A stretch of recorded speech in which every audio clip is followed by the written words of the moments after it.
Hello YouTube, and welcome back again to another horror film review here on the Horror Globe. I'm Falagar, and I'm going to be reviewing one of these films from the Fangoria Fright Fest. Okay, line Dark House. Now this fucking film, this is just a real treat to watch, folks, okay? I mean, first of all, look at that. Look at that picture right there. Absolutely love that. Isn't that great? Look at that detail. Just really fucking cool looking. And on the back, I like the image there. Particularly that ghost right there. This is a film, um, well, where it starts off with there's these two kids, two girls, probably around the age of like 8 or 9, somewhere around there, and they're bike riding, okay, and then they come across the house. What was that house called? Well, this house. There was a name for the house. I can't remember what it was, and I believe it was a younger girl who she wants to prove to her friend that she's brave, and actually goes up to the door, and you can hear some screaming, if I remember correctly. And the door's unlocked, and the other friend, the older friend that kind of is waiting behind the gate, is saying, what are you doing? Don't do that. And she doesn't listen and just goes in through the front door. First thing she sees is this corpse of a kid, just on the floor, laying there bleeding. She goes into the dining area, and there's more kids, some on the table, some on the floor, and everything, and just on the staircase, and goes into the kitchen, and she sees this woman, and one hand is missing, and the other hand she has down the disposal, okay, and then she's cutting up her hand, and then this person turns around, and then next thing you know, it jumps like 15 years into the future, 15 or 10 years, or like, yeah, around like yeah, around like 15 years into the future, actually. Yeah, because she's about in her 20s, like 23 or something like that, when you see her again. Then it's in drama class or acting class or whatever you want to call it in college. Yeah, in college. And there's a group of maybe around six six students in there, men and women, and they're taking the drama class, and they're acting out these different roles, and getting into character. Then in comes Jeffrey Combs' character, okay, and he apparently is some famous who's he? Or Walston Ray. He's some famous theme park creator who has created successful haunted attractions all over, either all over the world or at least all over America. And so this one guy recognizes him and says, "Oh yeah, you're the one who created the haunted something or haunted island." And I said, "Yep." So I have this new attraction called Dark House, and it's going to be built at this house, and I forgot the name of it. And basically, it was the same house where this girl, when she was little, 15 years ago, stumbled across and went into. So basically, the whole thing is he wants to hire these kids as actors to scare, the guests, that come into the house. It's basically it's a haunted house, okay, and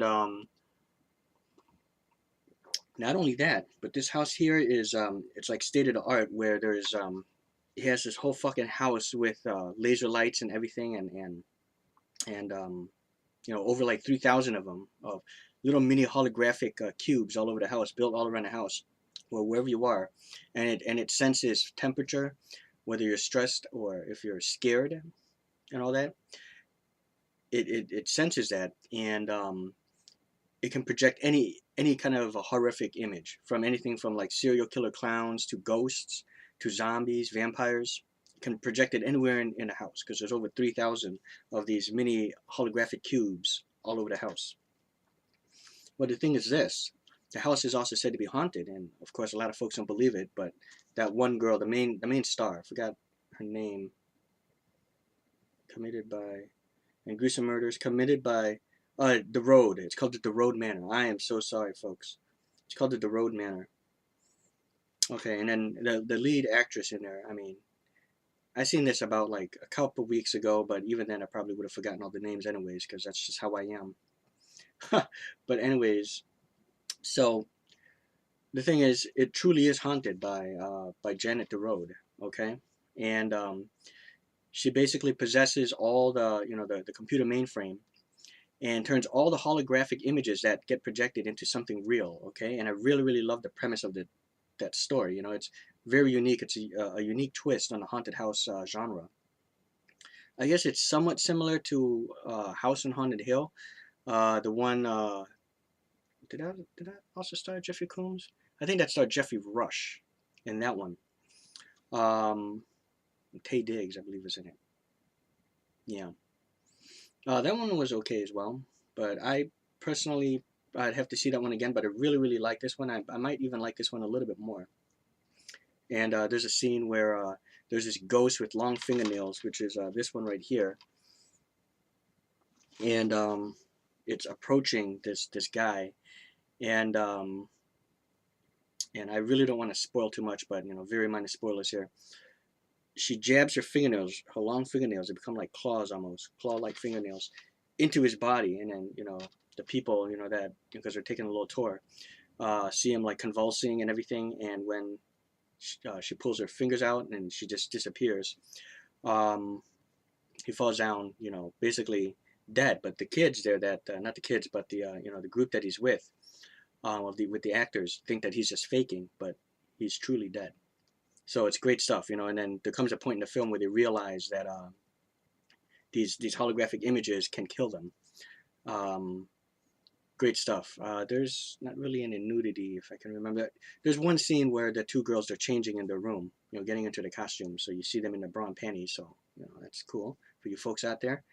But no strict nudity. There's one part where in one of the scenes, and it might have been holographic, but you know, of course, they used like a real body, where you see this the body of a woman, like the upper torso without the head, the arms and the legs, just naked, and with the breasts just, you know, hanging on hooks, and it's still moving, and then the head and the arm and the liver and the heart and everything just on hooks, and it's still beating.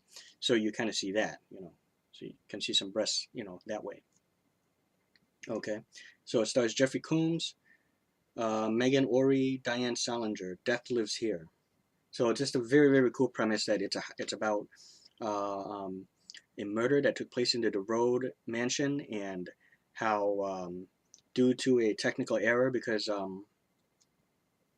Mrs. DeRode possessed the mainframe of the computer, which is rigged with like over 3,000 holographic images that can project any kind of horrific image, like ghosts and whatever, killer clowns, and make them real.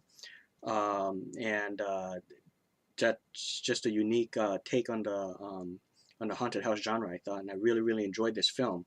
Okay, and I don't think, yeah, okay, so let me just go ahead and read the back real quickly here. It says, a group of hot young drama students are recruited to work in a new haunted house attraction by flamboyant impresario Walston Ray, played by Jeffrey Combs, whose revolutionary holographic system allows monstrous creations to be projected in an infinite number of scenarios. As a marketing ploy, the house Walston has chosen was once the scene of 7 horrible and gruesome murders committed by Janet DeRode. Now DeRode's angry spirit wants to continue her killing spree by hideously murdering each student in diabolically insidious ways.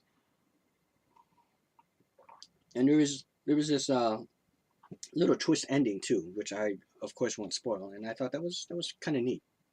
Okay, the film is rated R. It has horror, violence, and gore, language, and brief nudity, which I guess must have been that scene with the, you know, hanging on the hooks and everything, like I said. Came out here, I guess, in 2000 or 2008, and 85 minutes, so not all that long. And it's just a fun ride. It moves at a very brisk pace. It keeps you involved. I absolutely love the kills, and the acting was very good, especially coming off of a, you know, a B film. You know, I'm a fan of this Fangora Fright Fest series. You know, and I want to collect them all. I only have 2 right now, and I might review the other one later along the line if it's not too late. If I can do it before Halloween. Okay. So great shit, man. I mean, look at this, look at all these fucking rewards here. On you know, the awards on the back here. Winner Best Feature Shriek Fest Film Festival 2009.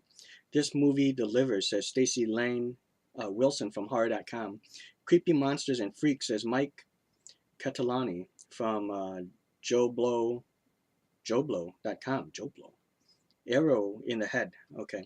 Special features here, we just have a director, producer, commentary, 8 Fangoria Frights trailers. So just all the trailers from, you know, the horror films of this line. So very, very good stuff indeed. Go check this out. If you can find it, I think you can get it cheap. Check your Walmart. I know Walmart had 2 of them. I don't know if this was one of them, but maybe it might vary from Walmart to Walmart. Check out Dark House. One of the best ones from this line, I thought. And just among the greatest haunted house flicks, I think. You know, this is just in my personal opinion. Okay, picture quality and sound quality were very, very good, especially coming off of just something that's a DVD. And for my final score for Dark House, I would have to give this film. I really, really enjoyed it a lot. And honestly, okay, maybe some folks might think I'm going overboard on it, but I'm gonna give it a 4 out of 5. Okay. So there we go. There's my review for the Horror Globe. Please subscribe to all the members in the Horror Globe and the Horror Globe itself. And I'm Falagar517. Go take a look at check out my channel.